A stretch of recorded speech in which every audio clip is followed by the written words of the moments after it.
Magandang araw po, welcome po sa aking channel, Love9TV. Patalasasan po, meron po ba kayong mga properties na napapabayaan or non-performing assets? Plan nyo ibenta, pero wala kayong oras sa pagbenta nito. Kung ito'y pagkakatiwala nyo po sa amin, tawag lang po kayo sa aking numero, usap po tayo, gawan ko po ng video for free. Yes, libre po, wala po kayong babayaran. Tutulungan pa namin kayong mabenta ang inyong property. Kami na po bala sa marketing, sa boosting, or paid ads. Even sa tripping, hindi na po kayo mapapagod sa pag-entertain ng mga buyers. Kami na po bala sa lahat. Tawag lang po kayo. Nandito po tayo ngayon sa boundary ng Baras, Antipolo at Tanay, kung saan meron po tayong bagong video presentation. Isang modern design, brand new house and lot na may swimming pool. At ito po'y fully furnished. May lot area po ito na 218 square meters at may floor area na 211 square meters.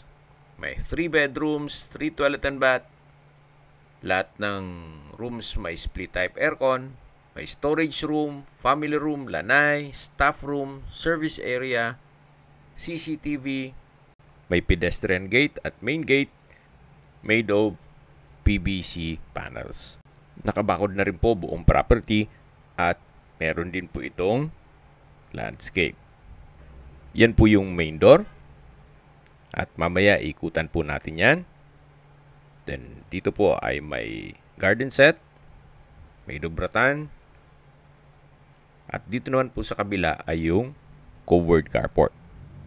Nakakasya ang 2 SUV o 3 sedan.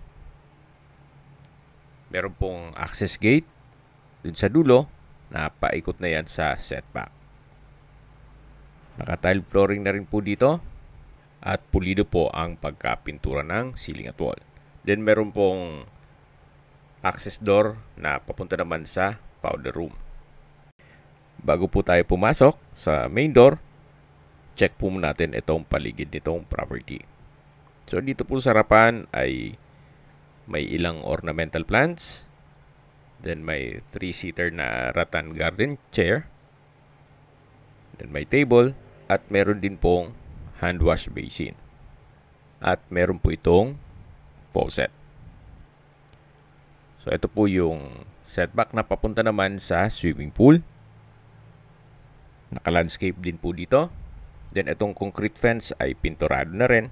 Ito po yung owning type glass windows sa may living area.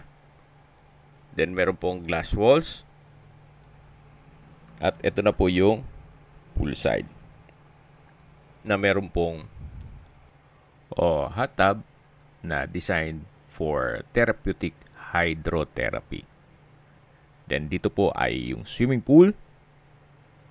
Then meron pong mga bamboo design sa palibot ito. Then artificial grass po itong flooring. Kaya less maintenance. May net na rin po para hindi po malalaglagan ng mga dahon. Ito pong property ay may 2 road access. Dito po sa kabilang side nitong concrete fence ay yung main road. Then dun naman sa may gate na malaki ay yung secondary road. So both sides ay may road access. Then ito po yung sliding glass door na papunta naman sa dining area. Napakaganda po ng lokasyon nitong property. At sa parking naman, so 2 streets po ang possible na maging common parking ninyo. Common parking dito sa harapan, then dun sa likod. So ito na po yung main door na meron po itong glass panels. Then napaganda ng disenyo dito sa ceiling. May 2 wall lamp. At ito pong main door ay customized solid wood door. Then stainless po ang hinges. At welcome po dito sa bahay ni Ma'am at Sir. Ito po yung double high ceiling sa may living area side. Ito pong mga furnishings ay kasama except sa dining set. Kasi meron pong sentimental value po si owner doon. Then ito pong mga glass walls and windows. Naka-owning type design. Hanggang sa taas po yan. Then nag-serves as natural sunlight. Meron rin pong wall-mounted TV. At naka-flute type wall panels o PVC panels. Parang secret door po ito na papunta dito sa powder room. May bathroom countertop, bathroom cabinet, water closet with bidet. Then, meron din pong overhead shower at hot and cold shower set. From floor to ceiling din po ang tile bathroom wall. Then, high ceiling din po siya. Ito pong pintuan na to, ito yung access door na papunta naman sa garahe. Yung kaninang nakapwesto tayo sa main gate, ito yung tinuro ko sa inyo. Doon po tayo kanina nakapwesto sa may pedestrian gate. Then ito po yung main gate. So mahaba po tong garahe. Kahit po van, kakasya dito sa covered car garage. At lalabas na po tayo. Balik po ulit tayo dito sa may living area. Napaganda po ng disenyo ng center table. Made of acacia po yan. Napaganda po ng disenyo. Napakaaliwalas. So ito naman po yung stairs. At mamaya aakyat tayo dyan. Meron pong staircase window. At dito naman po ay meron pong built-in display cabinet. Na may 4 pong shelves. At glass window. Then may disenyo rin pong tiled wall. So mula po dito sa may hagdan, ito naman po yung dining area. Naka-ceiling cove design, then modern light fixtures. Ito po yung tinutukoy ko na dining set na hindi po yan kasama. And the rest ay kasama na po. So meron pong sliding glass door. Actually, dumaan na po tayo dito kanina nung pumunta tayo dun sa swimming pool. Then meron din pong screen door. Yan po yung concrete fence. At yung sa dulo yung may ratan na garden set. Ito po yung concrete fence na nakapinturado na rin po yan. So mapapansin nyo po, hindi po ito tinipid. Gawa ng ito po'y owner's built. Supposedly ito'y magiging retirement home ni owner. Nasa Canada po siya ngayon. At kung sakali man na ang interested buyer ay nandyan din, mas mapapabilis po ang inyong transaksyon. Pero kung sakali man po na dito lang sa Pilipinas, wala pong problema at anytime pwede naman siyang umuwi dito. So may pagbabago lang sa kanilang mga plano. Kaya ibebenta na lang po nila itong kanilang dream house. Kaya mapapansin nyo po, maayos na maayos ang pagkakonstruct. Hindi po nila tinipid ito. Kumbaga materialis puertes. Mula dito sa dining area, yan po yung living area. Sa dulo po yung main door. At dito naman po yung breakfast nook. Then, formal kitchen. Ito pong side ng breakfast nook ay meron pong LED lights hanggang ceiling. Napaganda po ng disenyo. At ito po yung kitchen countertop na meron pong nano black stainless double sink with faucet. Meron din pong storage ng kitchen utensils sa baba nito. At dito naman po yung wall-mounted cabinet na may built-in gas range, range hood, at may microwave. Then meron pong access door na combination ng glass at wood. Papunta naman yan sa service area. Dito naman po yung refrigerator, then water dispenser. Meron pong sliding glass door dito na pwedeng gawing pantry. At sa ngayon, meron siyang mga kagamitan. Ginawa nilang stock room.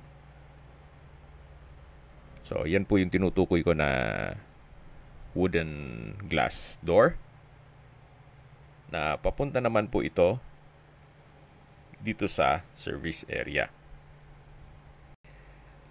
Concrete fence na rin po dito. Then covered po ito ng polycarbonate, itong roofing. Then dito po yung water tank and pump ng swimming pool. Buong area po ng 218 square meters ay konkreto na. Except nung dun sa mga side garden. Pero the rest siguro 210 square meters, puro po concrete na yon. Okay, balik po ulit tayo dito sa living area. Yan po yung double high ceiling. Then meron pong chandelier. At yan po yung built-in na display cabinet. At aakit na po tayo dito sa stairs o hagdan na kung saan napakaganda po ng disenyo. May LED lights dito sa handrail. Then ito po yung staircase window na nag-serves as natural sunlight. At ito pong tubular handrail and railing. At nandito na po tayo sa second floor. Yan po yung hallway papunta sa mga kwarto. At ito po yung modern chandelier. Then rafter type design na ceiling. At ito po yung family area. Na kung saan meron din pong ceiling cove design. May modern light fixtures, pin lamps, customized owning type glass windows. Then may sofa set, center table. At dito naman po yung TV na kung saan dito po sa side ay may flute type wall panel. Ito pong electric fan TV ay kasama po yan.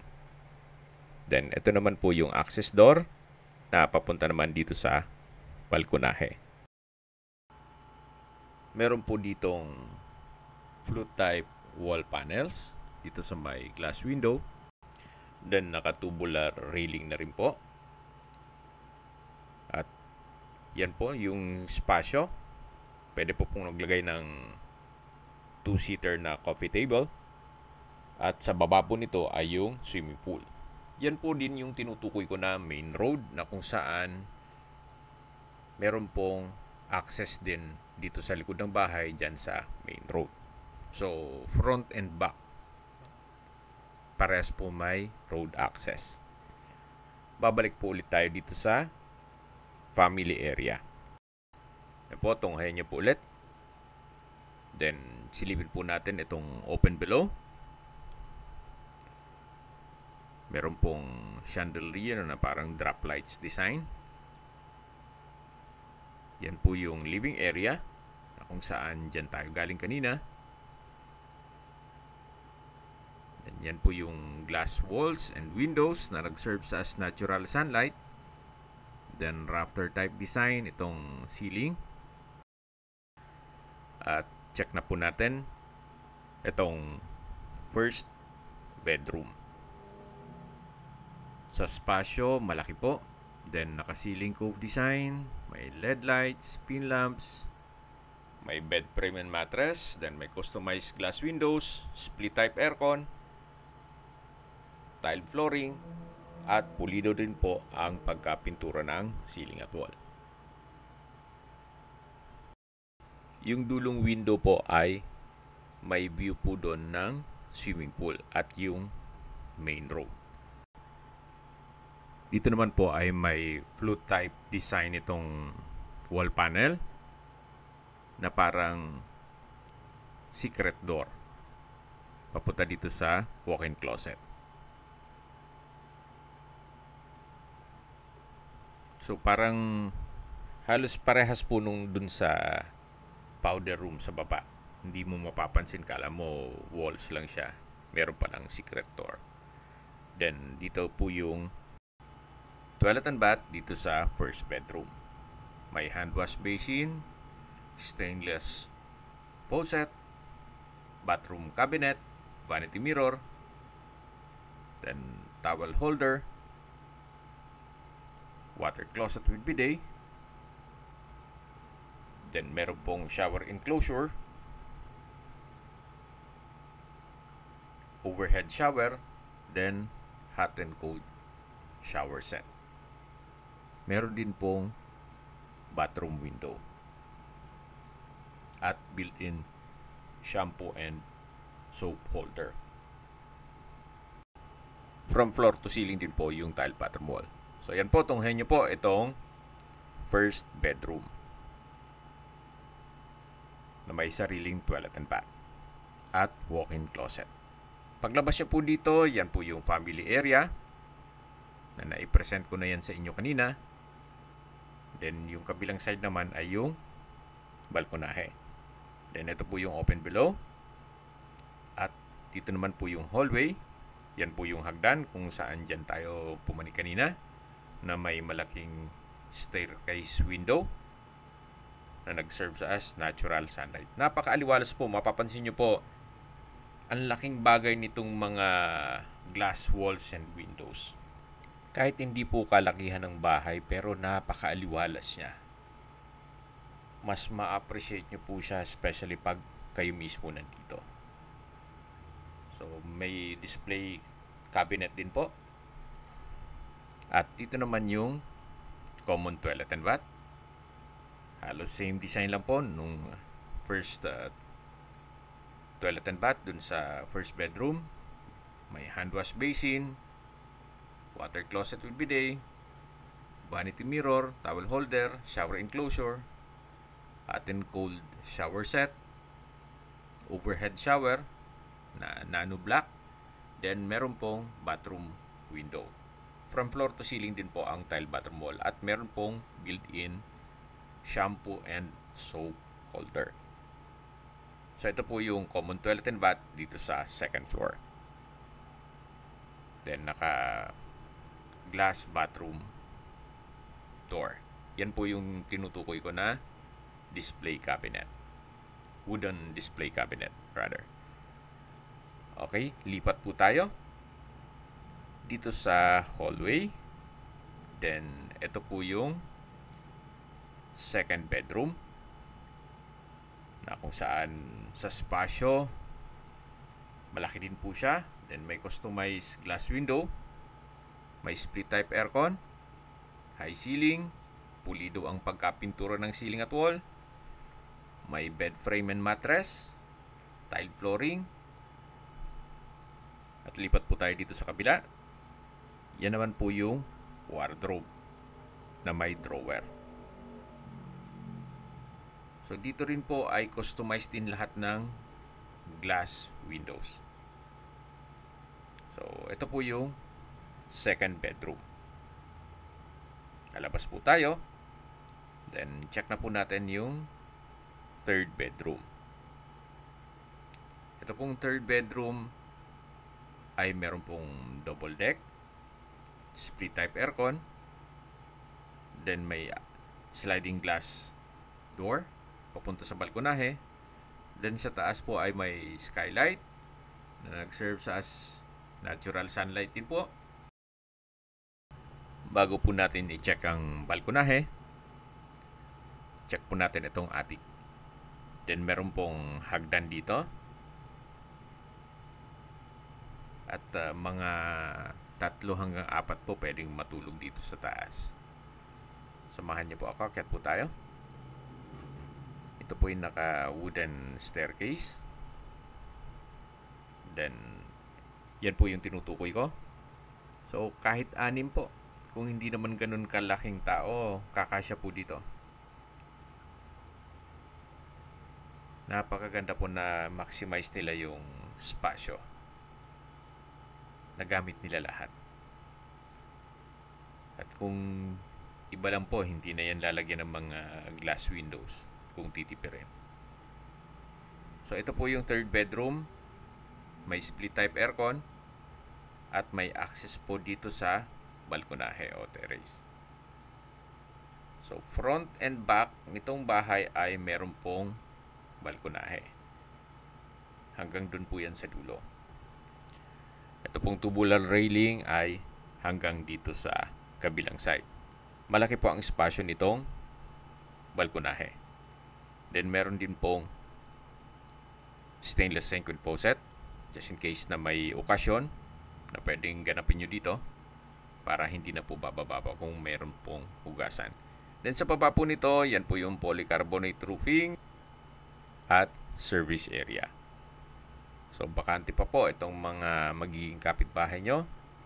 Tunghayan nyo po itong kapaligiran, napakatahimik, sariwang hangin, at malamig po ang klima. Ito po yung nasa mataas na lugar. Ang estimated elevation above sea level ay 787 feet. So yan po yung fasad. Napaganda po ng disenyo. Meron din pong mga light fixtures. Then flute type design po itong walls. At babalik na po tayo dito sa loob ng third bedroom. So tunghayan nyo po.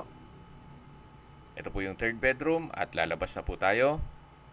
Yan po yung second bedroom na kung saan pumasok na po tayo dyan kanina. Ito yung open below. Yan yung chandelier, glass walls, at sa baba yung living area.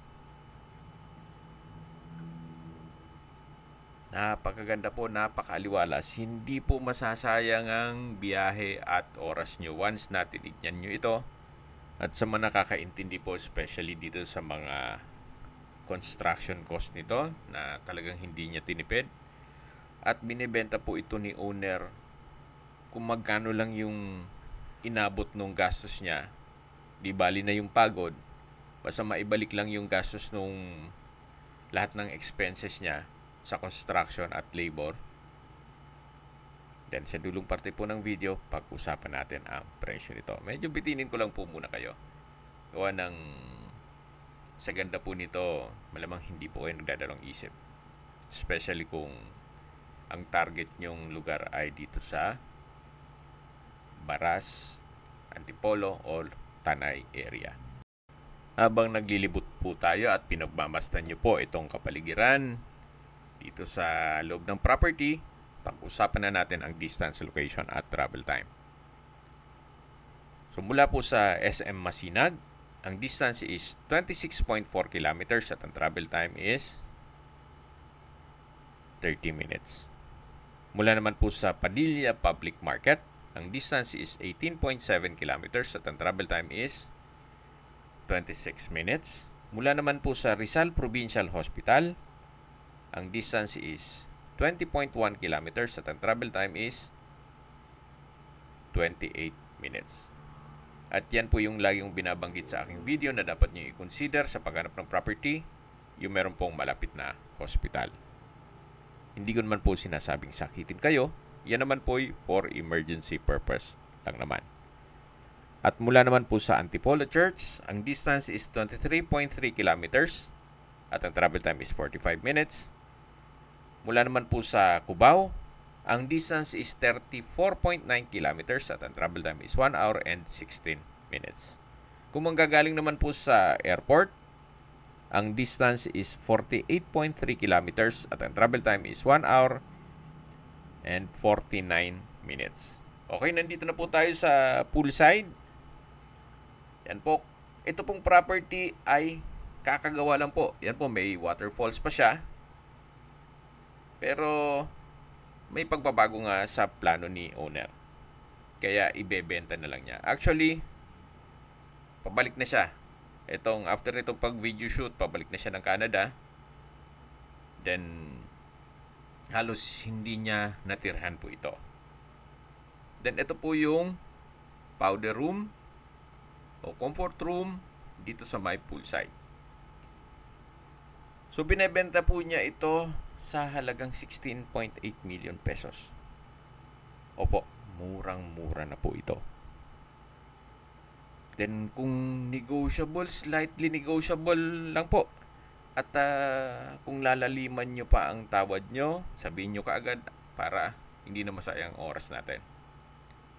Ang purpose lang niya ay ma-liquidate kung magkano lang nagastos niya, kahit yung pagod wag na, at may pagbabago sa kanyang mga plano.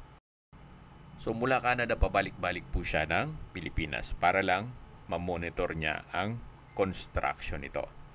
Kaya malaki din po yung airfare, pero hindi naman niya sinama na sa computation. sa pagpresyo pa nito. Okay, recap lang po sa mga nag-skip ng video. Ito pong property ay nasa boundary ng Antipolo, Baras at Tanay, Rizal. Then may lot area po ito na 218 square meters at may floor area na 211 square meters. May 3 bedrooms, 3 toilet and bath with split type aircon, storage room, family room, lanay, staff room, service area, may CCTV, naka-landscape, may swimming pool, at heated jacuzzi, at meron pong waterfalls. Ito po'y brand new. Opo, bago lang gawa ito. Ulitin ko, may pagbabago lang sa kanyang plano kaya ibebenta niya na ito. Ito po'y nasa loob ng isang subdivision na kumpleto po ang amenities gaya nitong function hall. Then meron pong parks and playgrounds. Sa swimming pool po ay may slides. Tungkol naman sa seguridad, meron pong 24 hours security. So, kung may okasyon po, malaking okasyon, pwede niyong ganapin dito. Kung may mga katanungan po kayo, tawag lang po kayo sa aking numero. At sa mga kababayan naman natin nasa ibang bansa, meron po akong Telegram. Sa mga iPhone user naman, may iMessage. Meron din pong Imo, Skype, Viber at WhatsApp. Same number lang po, 0917-316-3399. Sa mga nagtatanong naman po ng aming Facebook, meron po kaming Facebook page na Nov9TV at Facebook Real Video. Meron din pong TikTok at Instagram. May ibang YouTube channel po kami na The Nov9TV channel, Nov9TV Listings, Nov9TV On The Spot, at Nov9TV Updates. Sana po naibigyan nyo ang video presentation. Paki-like and subscribe na lang po sa aking channel para ma-update din po kayo sa aking future listings. Kung sakali po hanap nyo yung mas malaking sukat na lupa, meron din po kaming ibang listings na pwede nyong pagpilian. Huwag po kayo mag-atubiling tumawag sa amin, then let us know your budget para malaman namin kung anong property pwede namin alok sa inyo. Sa lahat pong viewers, subscriber at nagtiwala po sa amin, salamat po sa suporta. Ingat po kayo lagi at yung pamilya. Maraming salamat po. You might consider this property, especially kung i-assess nyo po yung pagkagawa niya na materialis pertes at owner's build. So, dun pa lang po, talagang hindi niya tinipid. Hindi po siya build and sell. Kaya, may pagpabago lang talaga sa kanyang plano. So, kung sakali pong magpa-tripping kayo dito sa property to, kailangan ahead of time, hindi pwedeng ura-urada para ma-inform natin si owner at merong mag-assist dito. Salamat po ulit sa inyong panunod sa aking mga videos. Ingat po kayo lagi.